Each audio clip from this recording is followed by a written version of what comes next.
नमस्कार साथियों। आज हम लोग Bihar board class 12th biology के चैप्टर 2 पुष्पी पादपों में लैंगिक जनन पाठ के ऑब्जेक्टिव प्रश्न को पढ़ने वाले हैं। तो आप सभी वीडियो में शुरू से लेकर के अंत तक अवश्य बने रहिएगा। साथियों, आज के इस क्लास में हम लोग जितने भी ऑब्जेक्टिव प्रश्न को पढ़ने वाले हैं वह सभी प्रश्न आपकी बिहार बोर्ड की परीक्षा फरवरी 2026 के लिए काफ़ी महत्वपूर्ण है। तो आप इन सभी प्रश्नों को अच्छी तरीके से याद अवश्य कर लीजिएगा। साथियों, आपका पहला ऑब्जेक्टिव प्रश्न है कि भ्रूणपोष वाले बीजों को क्या कहा जाता है। यानी कि वे सभी बीज जो भ्रूणपोष वाले होते हैं उनको हम लोग क्या कहते हैं। एपोकॉर्पिक कहते हैं, बहुभ्रूणता कहते हैं, एंडोकॉर्पिक कहते हैं या एंडोस्पर्मिक कहते हैं। तो भ्रूणपोष वाले जितने भी बीज होते हैं ना, हम उनको एंडोस्पर्मिक कहते हैं। इसलिए आपका ऑप्शन डी सही उत्तर हो जाएगा। अगला प्रश्न है साथियों कि निम्नलिखित में से कौन जलीय जंगली घास है। ट्रापा, हाइड्रिला, जलकुंभी या इनमें से कोई नहीं। तो जैसा कि आप बहुत ही अच्छी तरीके से जानते हैं कि जलकुंभी, जिसे बंगाल के आतंक के नाम से भी जाना जाता है, यह एक प्रकार का जलीय जंगली घास है। Option C is the right answer. अगला प्रश्न है कि वायु परागन किस में नहीं होता है। घास में, मक्का में, गेहूं में या सैल्विया में। तो वायु परागन जो होता है ना, वह सैल्विया में नहीं होता है। इसलिए option D is the right answer. अगला आपका ऑब्जेक्टिव प्रश्न है कि निम्नलिखित में से किस पौधे में स्वपरागण होता है। यानी कि अपने आप परागण होता है। एक लिंगी में, द्विलिंगी में, ए तथा बी दोनों में या किसी में नहीं। तो किस पौधे में स्वपरागण यानी कि अपने आप परागण होगा। द्विलिंगी में। Option B is the right answer. अगला प्रश्न है साथियों कि अगुणित भ्रूणपोष निम्नलिखित में से किसकी विशेषता है। आवृत बीजी की, अनावृत बीजी की, फफूंद की या शैवाल की। तो अगुणित जो भ्रूणपोष है ना, वह निम्नलिखित में से अनावृत बीजी की विशेषता है। इसलिए ऑप्शन बी आपका सही उत्तर हो जाएगा। अगला आपका ऑब्जेक्टिव प्रश्न है कि इनमें से कौन कायिक प्रवर्धन नहीं है। प्रकंद, सूचक, शाखा या चल बीजाणु। तो चल बीजाणु जो है ना, वह कायिक प्रवर्धन नहीं है। Option D is the right answer. अगला आपका ऑब्जेक्टिव है कि इनमें से कौन सा फल जो है वह कूट फल है। कूट फल जिसे हम लोग असत्य फल भी बोलते हैं, मिथ्या फल भी बोलते हैं। तो कौन सा जो फल है कूट फल है। आम, नींबू, धान या सेव। तो सेव जो है ना, एक प्रकार का क्या है, कूट फल है। अगला प्रश्न है भ्रूणपोष का क्या कार्य है। रुम बनाना, भ्रूण को पोषण देना, लिंग का निर्धारण करना या इनमें से सभी। तो भ्रूणपोष का जो कार्य होता है ना, वह भ्रूण को पोषण देना होता है। इसलिए ऑप्शन बी आपका सही उत्तर हो जाएगा। अगला प्रश्न है कि भ्रूणपोष है क्या यह द्विगुणित है यानी कि 2n है, अगुणित यानी कि n है, त्रिगुणित यानी कि 3n है या इनमें से कोई नहीं। तो भ्रूणपोष जो है ना, वह क्या है, त्रिगुणित है। Option C is the right answer. अगला प्रश्न है साथियों कि बीज चोल का निर्माण होता है पेरिकॉर्प से, एपीकॉर्प से, बीजांड कवच से या न्यूक्लियस से। तो बीज चोल का जो निर्माण है ना, वह किससे होता है। तो पेरिकॉर्प से होता है। Option A is the right answer. अगला आपका ऑब्जेक्टिव है कि निम्नांकित में से किस पौधे के प्रजातियों में बीज का उत्पादन असंग जनन द्वारा होता है। स्ट्रेसिया एवं घास, सरसों, सिट्रस एवं आम या इनमें से कोई नहीं। किस पौधे के प्रजातियों में जो बीज का उत्पादन है वह असंग जनन के द्वारा होता है। तो स्ट्रेसिया एवं घास में। ऑप्शन ए आपका सही उत्तर हो जाएगा। अगला ऑब्जेक्टिव है कि वायु परागन सामान्यतः पाया जाता है लिली में, घासों में, ऑर्किड में या लेगमस में। तो वायु परागन जो होता है ना, वह घासों में पाया जाता है। आपका ऑप्शन बी सही उत्तर हो जाएगा। अगला ऑब्जेक्टिव है कि निम्न में से किसमें जल द्वारा परागण होता है? जलकुंभी में, हाइड्रिला में, कमल में या इनमें से कोई नहीं। तो जल के द्वारा परागण की बात की जा रही है, तो आपका ऑप्शन ए जलकुंभी सही उत्तर हो जाएगा, क्योंकि जलकुंभी में जल के द्वारा ही परागण की क्रिया होती है। अगला प्रश्न है कि पिस्टिलेट शब्द का प्रयोग किया जाता है द्विलिंगी पुष्प के लिए, एक लिंगी स्त्री पुष्प के लिए, एक लिंगी नर पुष्प के लिए या एस्टेमिनेट पुस्तक के लिए। तो पिस्टिलेट शब्द का जो प्रयोग है ना, वह एक लिंगी स्त्री पुष्प के लिए किया जाता है। Option B is the right answer. अगला ऑब्जेक्टिव है कि स्त्री दल चक्र पुष्पों में बना है स्टिग्मा, स्टाइल, ओवरी या उपरोक्त सभी से। तो स्त्री दल चक्र जो होता है ना, वह स्टिग्मा से भी बना होता है, स्टाइल से भी बना होता है, ओवरी से भी बना होता है। इसलिए उपरोक्त सभी से आपका ऑप्शन डी सही उत्तर हो जाएगा। अगला ऑब्जेक्टिव है कि पादपों में एम्फीबियन यानी कि उभय स्थानी किससे संबंधित है? शैवाल से, ब्रायोफाइट से, कवक से या टेरिडोफाइट से। तो आपका ऑप्शन जो है वो ब्रायोफाइट सही उत्तर हो जाएगा, क्योंकि पादपों में एम्फीबियन और उभय स्थानी जो है वो ब्रायोफाइट से ही संबंधित है। इसलिए आपका ऑप्शन बी सही उत्तर हो जाएगा। अगला प्रश्न है कि निम्न में से कौन एक लिंगी है? सरसों, गुड़हल, पपीता या इनमें से कोई नहीं। तो एक लिंगी होने की बात की जा रही है, तो साथियों पपीता एक लिंगी भी होता है, द्विलिंगी भी होता है, यानी कि उभय लिंग भी होता है। ठीक है। अगला प्रश्न है कि किस फल का जो बीज कौल खाया जाता है? ऑप्शन ए जायफल का, ऑप्शन बी लीची का, ऑप्शन सी शरीफा का या ऑप्शन डी है इनमें से सभी। तो हम लोग जो हैं किस फल का बीज चौल जो होता है वह खाते हैं? तो इनमें से सभी आपका ऑप्शन डी सही उत्तर हो जाएगा। अगला प्रश्न है कि परागकण मुख्यतः है स्पोरोफाइट, युग्मक, नर युग्मक या इनमें से कोई नहीं। तो परागकण जो होता है ना, वो मुख्यतः नर युग्मक होता है। Option C is the right answer. अगला प्रश्न है कि पराग भीति होती है एक स्तरीय, द्विस्तरीय, त्रिस्तरीय या इनमें से कोई नहीं। तो जो पराग भीति होती है ना, वह कैसी होती है? द्विस्तरीय होती है। Option B is the right answer. अगला आपका ऑब्जेक्टिव प्रश्न है कि वायु परागित पुष्प सामान्यतः होते हैं आकर्षक, छोटे, रंगहीन, बी और सी दोनों। तो वायु परागित पुष्प जो होते हैं ना, वह सामान्यतः छोटे होते हैं और रंगहीन होते हैं।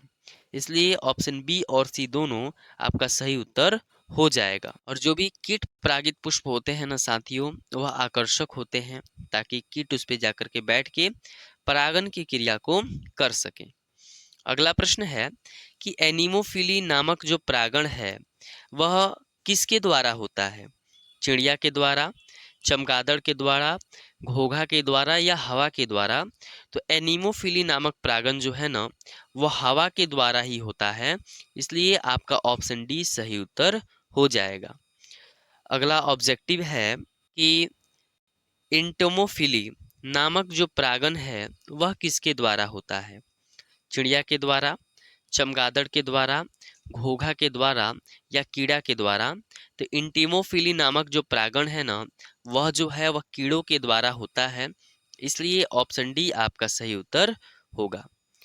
अगला प्रश्न है कि प्रत्येक पादप कोशिका से पूर्ण पौधा बन सकता है, इस गुण को कहते हैं क्लोनिंग, सोमेक्लेनोल, टीटोपोटेंसी या इनमें से सभी।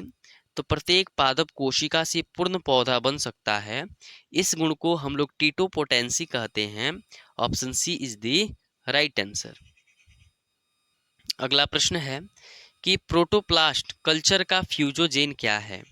तरल नाइट्रोजन है, पीईजी है, लैक्टिक अम्ल है या इनमें से सभी है। तो तो प्रोटोप्लास्ट कल्चर का जो फ्यूजोजीन है वह क्या होता है, तो वह PEG होता है। इसलिए आपका ऑप्शन बी सही उत्तर हो जाएगा। अगला ऑब्जेक्टिव है कि निषेचन के पश्चात बीजांड परिवर्तित होता है मध्य आवरण में, बीज में, भ्रूण पे या भ्रूणपोष में। तो निषेचन के पश्चात जो है वह बीजांड किस में परिवर्तित होता है, तो वह बीज में परिवर्तित हो जाता है। इसलिए ऑप्शन बी आपका सही उत्तर हो जाएगा। चलिए अगले प्रश्न की तरफ बढ़ते हैं। साथियों, यह जितने भी प्रश्न हैं ना वह चैप्टर 2 के काफ़ी महत्वपूर्ण ऑब्जेक्टिव हैं, जो कि आपकी बिहार बोर्ड की परीक्षा के लिए काफ़ी महत्वपूर्ण है। तो आप इन सभी ऑब्जेक्टिव प्रश्नों को अच्छी तरीके से अवश्य याद कर लीजिएगा। चलिए अगला प्रश्न है साथियों कि अनिषेक जनन सामान्यतः मिलता है अंगूर में, आम में, नींबू में या लीची में। तो अनिषेक जनन है ना वह अंगूर में मिलता है, यानी अंगूर में अनिषेक जनन होता है। इसलिए आपका ऑप्शन ए सही उत्तर हो जाएगा। अगला प्रश्न है कि बीजांड में अर्धसूत्री विभाजन होता है बीजांडाय में, गुरु बीजाणु मातृकोशिका में, गुरु बीजाणु में या अर्शियस पोरियम में। बीजांड में अर्धसूत्री विभाजन होता है तो वह गुरु बीजाणु में होता है, गुरु बीजाणु मातृकोशिका में। इसलिए ऑप्शन बी आपका सही उत्तर हो जाएगा। आपका अगला ऑब्जेक्टिव है कि जब जयांग में स्त्रीकेशर एक दूसरे से जुड़े रहते हैं तो उनको हम लोग क्या कहते हैं, वियुक्तांडपी कहते हैं, युक्तांडपी कहते हैं, एकांडपी कहते हैं या बहुअंडपी कहते हैं।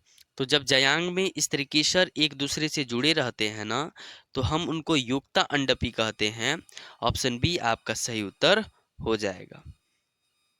अगला प्रश्न है साथियों कि अनावृत बीजियों में द्विनिषेचन की खोज किसने किया था, स्ट्रेसबर्गर, जेसी बोस, माहेश्वरी या नवाश्चिन ने। तो अनावृत बीजी में द्विनिषेचन का जो खोज है ना वह नवाश्चिन ने किया था। ऑप्शन डी आपका सही उत्तर हो जाएगा। और यह प्रश्न आपकी परीक्षा के लिए काफ़ी महत्वपूर्ण है साथियों। अगला प्रश्न कि गुरु बीजाणु मातृकोशिका से क्या बनता है, गुरु बीजाणु धानी, चलाजा या गुरु बीजाणु या लघु बीजाणु। तो गुरु बीजाणु मातृकोशिका से जो है ना वह गुरु बीजाणु बनता है। Option C is the right answer. अगला ऑब्जेक्टिव है कि पुष्पीय पौधों में नर युग्मक का निर्माण किसके विभाजन से होता है, कायिक कोशिका, लघु बीजाणु, जनन कोशिका या लघु बीजाणु मातृकोशिका। तो पुष्पीय पौधों में नर युग्मक का जो निर्माण है ना वह जनन कोशिका से होता है। नर युग्मक का निर्माण किसके विभाजन से होता है, जनन कोशिका के। Option C is the right answer. अगला ऑब्जेक्टिव है कि पुष्प कृषि को निम्न में से क्या कहते हैं, पुष्प कृषि को यानी कि जो फूल के उत्पादन करने की कृषि को हम लोग क्या कहते हैं, floriculture, PC culture, AP culture या सरल कल्चर। तो पुष्प कृषि को हम लोग जो है वह निम्न में से क्या कहते हैं, तो फ्लोरिकल्चर कहते हैं। Option A is the right answer. अगला ऑब्जेक्टिव है कि पुष्प के नर जनन संरचना को क्या कहा जाता है, क्या पुमंग कहा जाता है, जायांग कहा जाता है, बाह्य दल पुंज कहते हैं या अंडाशय कहते हैं।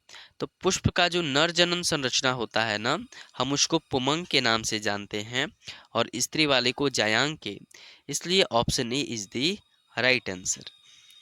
अगला ऑब्जेक्टिव है कि परागकणों में विशेषकर कौन सा विटामिन होता है, क्या विटामिन बी परागकण में पाया जाता है या ए पाया जाता है या डी या सी।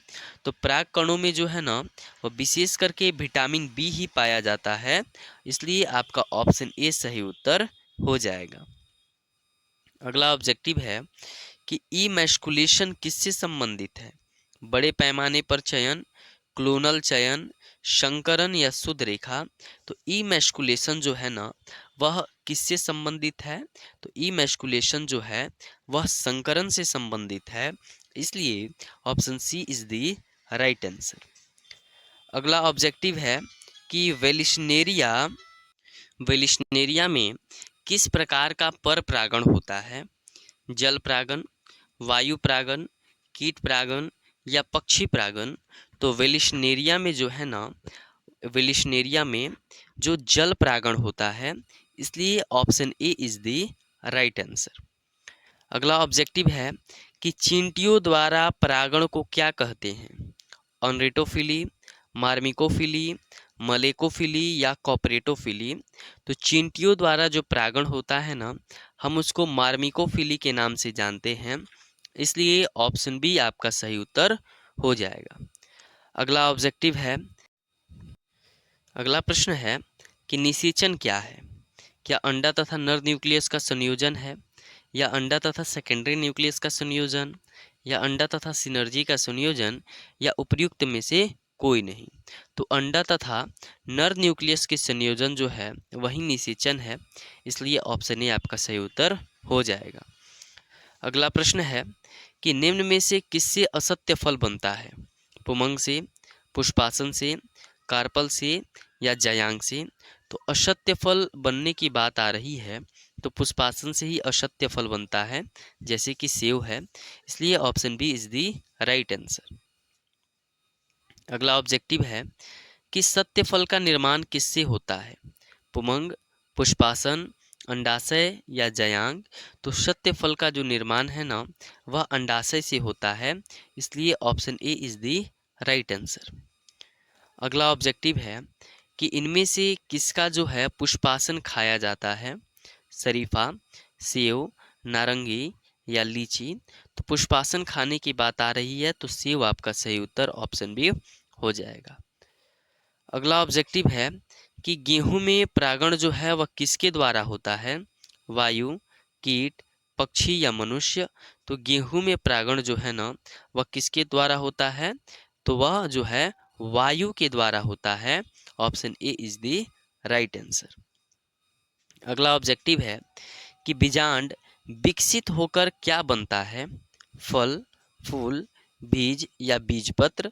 तो बीजांड जो होता है ना, वह विकसित होकर के बीज बनता है, option C is the right answer. अगला ऑब्जेक्टिव है कि इनमें से कौन जंतु कोशिका में नहीं पाया जाता है? क्लोरोप्लास्ट, माइटोकॉन्ड्रिया, राइबोसोम या गाल्जी बॉडी? तो जंतु कोशिका में नहीं पाया जाता है, क्लोरोप्लास्ट आपका सही उत्तर हो जाएगा।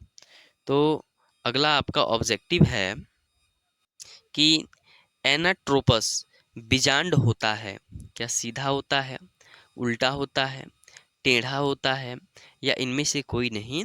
तो एनाट्रोपस बीजांड जो होता है ना, वह कैसा होता है? उल्टा होता है, इसलिए ऑप्शन बी आपका सही उत्तर हो जाएगा। अगला ऑब्जेक्टिव है कि इनमें से कौन सा पौधा जलोदविद है? सिंघाड़ा, नागफनी, शीशम या एकेशिया? कौन सा पौधा है जो जलोदविद है? तो सिंघाड़ा, option A is the right answer. आज का आपका अंतिम प्रश्न है चैप्टर 2 से कि अनोन्मिल्य परागण वाले पौधे में निश्चित रूप से होता है स्वपरागण, पर परागण, ए और बी दोनों या इनमें से कोई नहीं? तो अनोन्मिल्य परागण वाले पौधे में निश्चित रूप से जो है ना, वह स्वपरागण होता है, इसलिए ऑप्शन ए आपका सही उत्तर हो जाएगा। तो साथियों, आज की हम लोग इस क्लास में लगभग 50 ऑब्जेक्टिव प्रश्नों को पढ़े। आशा करता हूँ आप इन सभी प्रश्नों को अच्छी तरीके से समझे होंगे और याद भी आपको हो गया होगा। अगर आपको यह सारे प्रश्न नहीं याद हुए हैं तो एक बार इस वीडियो को और देखिए, ताकि आपको यह प्रश्न जो है सभी अच्छी तरीके से याद हो जाएं। क्योंकि यह सारे प्रश्न महत्वपूर्ण हैं और यहीं से आपकी बिहार बोर्ड की परीक्षा में प्रश्न भी आएंगे। चलिए, बहुत बहुत धन्यवाद। मिलते हैं अगले वीडियो में अगले चैप्टर के ऑब्जेक्टिव प्रश्नों के साथ।